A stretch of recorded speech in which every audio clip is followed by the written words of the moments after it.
Alina, rain is still falling this evening on land that's already soaked here and saturated. And just a short while ago, we actually got a closer look at this neighborhood with one fearless local. Hi there, this is Julia Bagg in Myrtle Grove. I'm with Kyle Landry, who lives here. Kyle, just tell me what it's been like, waiting out Barry in the rains that are still falling. At first, the wind was blowing out of the north, which was blowing all the water out in Myrtle Grove. And so we weren't really worried about it. But then we knew if the water was going to change out of the south and start blowing out of the south, that the water was going to come up. So we were pretty much prepared for it. It's hard to tell when you're looking here what's normally a body of water and what the flooding is. Right. Tell me about that. If you're not from around here, I wouldn't come back here because all this over here, that's a street right here. That's more street over there. You can't even tell what's what.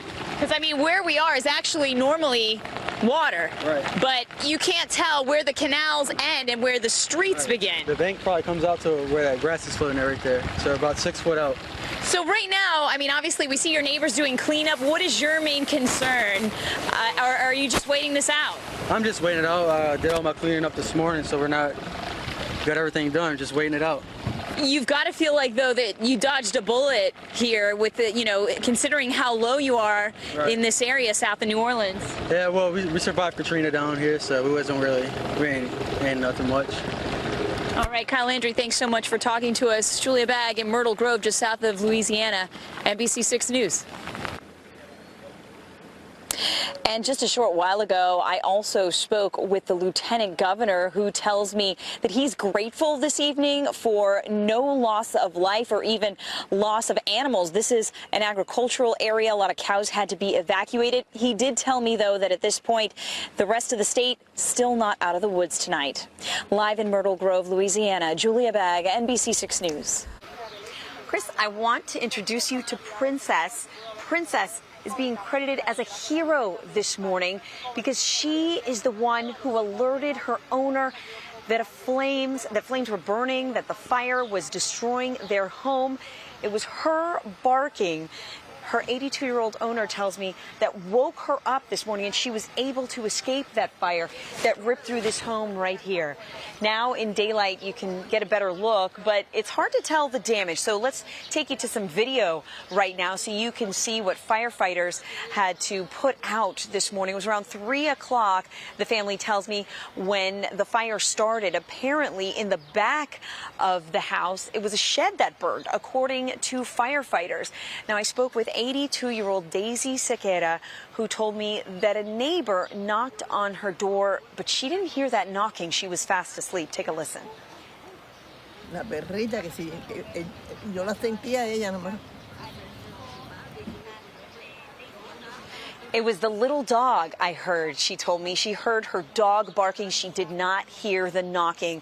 But once that neighbor knocked, her dog Princess started barking, and that's what got her out of the home. I want to bring you back out here live because investigators have been coming and going. They've been taking pictures inside the house that is burned so badly that Daisy will not be able to go home. She was living alone inside this house. I'll bring you back to show you Princess, also known as Princesa.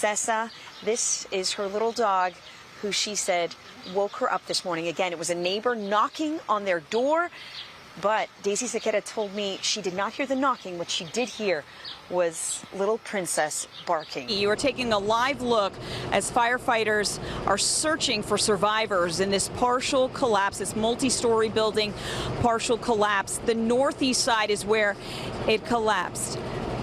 And so, go ahead, Linda, you were telling me? There's a couple residents, but firefighters are trying to get them out. Okay, so it appears that people are still in that southwest corner condo that firefighters are helping. It appears they're trying to help them out. Just a stunning scene here this morning as we are witnessing this, and you can see their flashlights.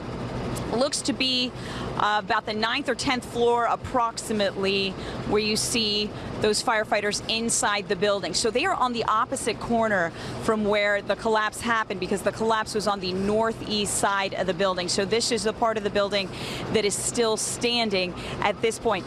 And let me tell you, it's unclear just how stable the rest of the building may be right now. So we don't know perhaps what kind of danger they may be in. But if you look closely, you can see that firefighters and rescuers have a ladder truck just beyond the trees here, just below and to the left of where those flashlights are, reaching to the side of the building. Again, they are still trying to rescue people here this morning.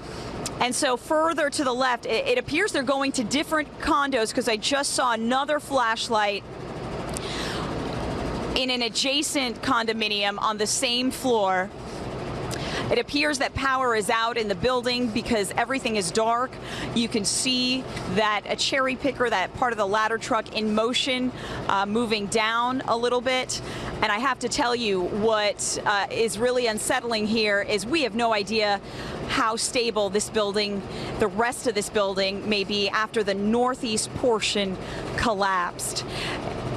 A little bit earlier, you heard me speaking about a woman who told me she escaped the building, that she was asleep when she heard a loud boom. She said first the swimming pool collapsed and then the parking garage collapsed.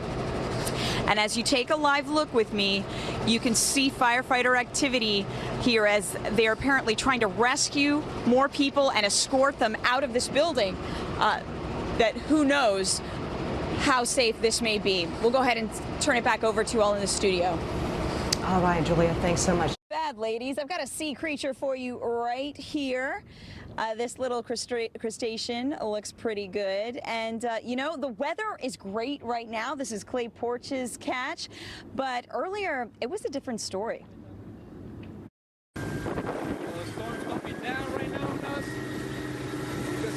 The weather wasn't exactly ideal. It was rainy, windy, like it was scary. Scary, too, for first-time lobster fisherman Ross Lockwood. It was kind of rough. Yeah, we got caught in a storm. We almost died. We got struck by lightning, barely, almost, but we made it. They made it back to a busy Crandon Park Marina, where lobster lovers proudly showed off their catch. Lobster mini season is a 2-day boating bonanza, a South Florida tradition so sacred, hunters will skip sleep and work. I called in a little sick today. This lobster hunter agreed to speak with us as long as we didn't show her face. I just feel like it's kind of weird saying, hey, can I get the day off? I'm gonna go catch some lobster, rather than just like waking up a little sick. And despite the stormy seas, even first-timers are unfazed. Whoa, you almost died. You're willing to do this again? I'll do it again. All right, let's talk about dinner time, right? What is your favorite way to prepare these guys, Clay? I like them grilled in lemon and butter, something simple, but we try all different ways. Sounds delicious. Can I get a dinner invitation? All right, you can think about that. You have to ask my wife. I put you on the spot. Thank you, Clay Porch. All right, from Crandon Park Marina, live in Key Biscayne, Julia Bagg, NBC 6 News.